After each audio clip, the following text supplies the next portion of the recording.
You're watching the TC MMA podcast. I'm just going to begin first with Khamzat Chimaev making the epic return. Remember, he was going to come back against Robert Whittaker. He couldn't fight. Robert Whittaker ended up taking another fight, getting an easy KO. So it's like, okay, we know Robert Whittaker's for real. But then finally, Khamzat gets in the octagon, and I hate waiting, but the wait was well worth it. Check this out. Khamzat still has the back. Oh. Khamzat nearly with the rear. Robert Whittaker working around. He still has the back. And Khamzat just dominating the ground game.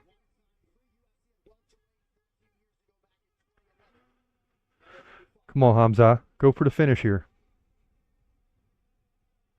Crowd chanting Khamzat. Of course, it's in Abu Dhabi. So he's heavy favorite. Robert Whittaker getting booed on the way out. And this is all Khamzat right now as he pounds away. Ooh. Oh, he gets underneath. He tapped. That's it. Let's go. Let's go.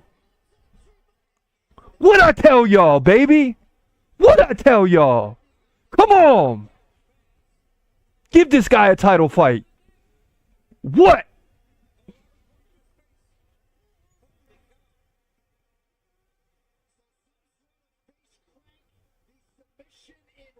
That looked like a neck crank. Robert Whittaker shaking his head. Let's go! And something's wrong with Robert Whittaker's jaw. As they shake hands, Khamzat Chimaev with the sub, baby! With the sub! Round one! We don't need 5 rounds, baby! Woo! Woo! Best fighter in the world, bro. Now what y'all talking about? Talking about crisscross. Why you always talking about Khamzat? We haven't seen this guy fight in a year. What do you... Listen, when this man gets in the octagon and he's 100%, nobody can beat him when he's at his best.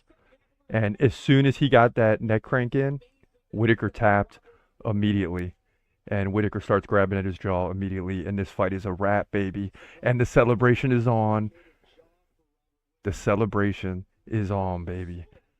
I don't care who wins the next fight. I hope Max Holloway wins, but I don't care, man. I'm so freaking excited right now. Let's go, Khamzat. He did it, baby. Get this man a title shot. Get his man a title shot. Khamzat Chimaev remains undefeated at 14-0 here. Middleweight division, UFC 308.